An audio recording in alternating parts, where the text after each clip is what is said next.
डांग जिल्ह्यातील भोळ्या भाबड्या लोकांनी फसव्या लग्नांपासून सावधान, दलालांची टोळी सक्रिय, विवाह दलालांपासून सावध रहा। डांग जिल्ह्यात गोरगरीब लोकांना लग्नाचा आमिष दाखवून पैसे उकळणाऱ्या दलालांची टोळी सक्रिय असल्याचं समोर आलंय। अलीकडेच पंचमहाल जिल्ह्यातील धारपूर गावातील कनुमभाई नावाचा वृद्ध या टोळीचा बळी ठरला असून त्याच्याकडून लग्नाचा आमिष दाखवून पैसे उकळले जात आहे।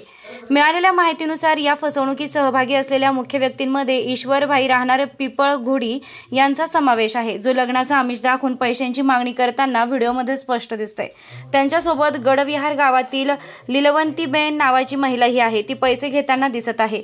याशिवाय या तिघांनी महाराष्ट्रातील एका महिलेला डुप्लिकेट वर म्हणून दाखवून कनुभाई नावाच्या गरीब वृद्धाची आयुष्यभराची कमाई चोरण्याचा कट रचला। कनुभाई सध्या एका खाजगी कंपनीत चौकीदार म्हणून काम करत असून लग्नाच्या आशेने त्यांनी आपली बचत गमावली आहे। ही घटना उघडकीस आल्यानंतर अशा फसव्या विवाह दलालांपासून सावध राहण्याचा इशारा डांग जिल्ह्यातील भोळ्या भाबड्या जनतेने दिलाय।